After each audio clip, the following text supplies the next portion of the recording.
Hi friends, ಎಲ್ಲರಿಗೂ ನಮಸ್ಕಾರ. ಎಲ್ಲರೂ ಹೇಗಿದ್ದೀರಾ? ನಾನು ಇವಾಗ ಎಲ್ಲಿ ಹೋಗ್ತಾ ಇದ್ದೀನಿ ಗೊತ್ತಾ? ಸ್ಯಾಟರ್ಡೇ ಹರೀಶ್ದು ಬರ್ಡೇ ಇರೋದ್ರಿಂದ ನಾನು ಮತ್ತು ಧನಿ ಇಬ್ಬರೇ ಗಿಫ್ಟ್ ಪರ್ಚೇಸ್ ಮಾಡೋದಕ್ಕೆ ಅಂತ ಹೋಗ್ತಿದ್ದೀವಿ. ಸಾನೂ ಕೂಡ ಥರ್ಸ್ಡೇ ಆಗಿರೋದ್ರಿಂದ ಸ್ಕೂಲಿಗೆ ಹೋಗಿದ್ಲು. ಅವಳು ಬರೋದು ಹೇಗಿದ್ರು 3:30 ಅಷ್ಟೊತ್ತಿಗೆ ಬಂದುಬಿಡೋಣ ಅಂತ ಹೇಳ್ಬಿಟ್ಟು ಬೆಳಗ್ಗೆನೇ ಹೊರಟ್ಬಿಟ್ವಿ.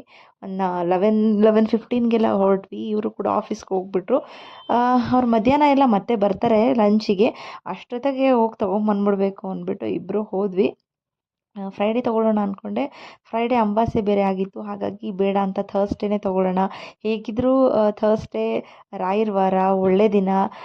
ಒಳ್ಳೇದು ಏನೇ ಮಾಡಬೇಕು, ಒಳ್ಳೆಯದು ಏನಾದ್ರು ತೊಗೋಬೇಕು ಅಂತಂದರೆ ಒಂಥರ ಖುಷಿ ಇರುತ್ತೆ. ಹಾಗಾಗಿ ಅವತ್ತೇ ಹೋಗಿ ಪರ್ಚೇಸ್ ಮಾಡ್ಕೊಂಡ್ಬಂದ್ವಿ. ಏನು ಬರೀತಿದ್ದೀರಾ ಇಬ್ರು? ಯಾರಿಗೆ ಕೊಡೋಕ್ಕೆ? ಯಾಕೆ?